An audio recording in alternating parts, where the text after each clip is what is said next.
Assalamu alaikum and welcome to Islamic Audiobooks collection. I will be reading 30 Lessons for Those Who Fast by Abdullah al Qarni, which can be downloaded from kalamullah.com. Let's read. Page 52. Lesson 11. How does the ear fast? Allah says, "Verily thy hearing and sight and heart, all of them, will be called to account for it on Judgment Day." Quran 17 verse 36. The ear is responsible before Allah for what it hears. The righteous people are those who listen carefully to what is said and follow it. And what regret there will be for the one who turned his hearing away from the guidance and closed his eyes from the voice of truth. The ear fasts from listening to obscenities, music, and all forms of lewd material. To the righteous, there is an illustrious fast from hearing things that will anger Allah Almighty, both in and out of Ramadan. Many people hampered the limbs that Allah bestowed upon them. Allah confirms this in His Quran. And most certainly, we have destined for hell many of the invisible beings and men who have hearts with which they fail to grasp the truth, and eyes with which they fail to see, and ears with which they fail to hear. They are like cattle, nay, they are even less conscious of the right way. It is they who are the truly heedless. Quran 17, 179. Yes, they have ears, but they do not listen, ponder over, or understand advice. The hearing of many people is completely like the hearing of the cattle. No remembrance or reflection, no benefit or advantage. Allah says to them, "O dost thou think that most of them listen to thy message and use their reason? Nay, they are but like cattle. Nay, they are even less conscious of the right way." Quran 25 verse 44. Among the people are those who fill their hearing with forbidden sounds and sinful words. They forbid their ears to listen to the noble Quran, that lawful, distinctive, and divine audition.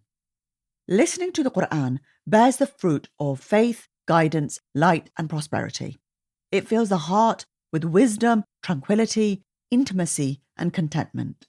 It is a source of protection from the dangerous, deviant, and sinful thoughts.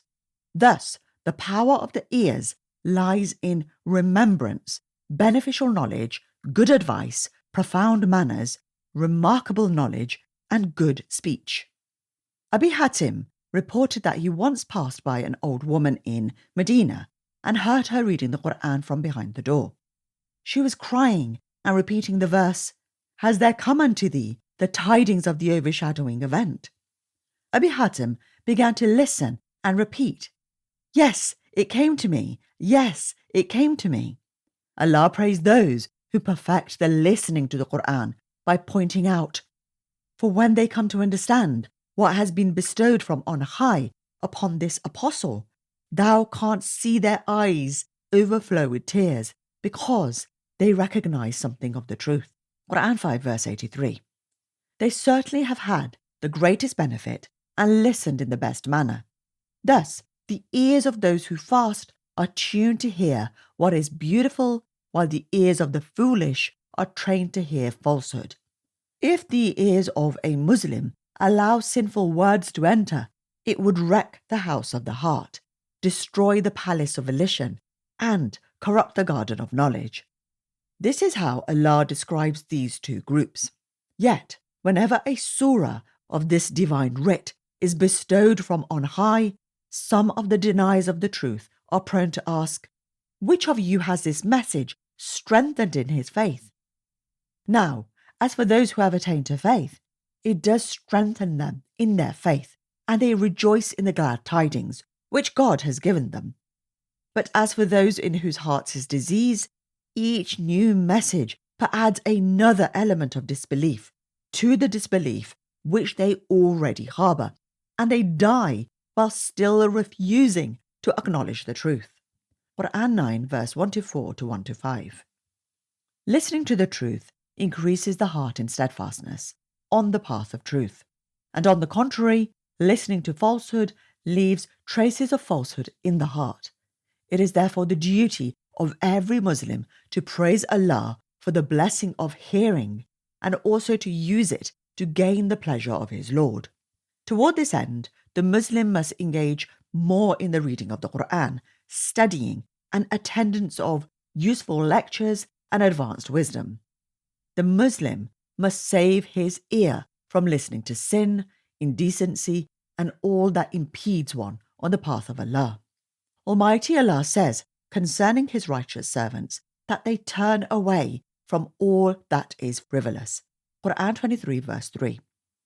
And whenever they heard frivolous talk, having turned away from it and said, "Unto us shall be accounted our deeds, and unto you your deeds.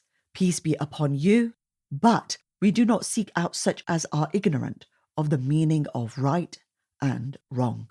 Quran 28 verse 55. That is it for today. Jazakallah khair for listening.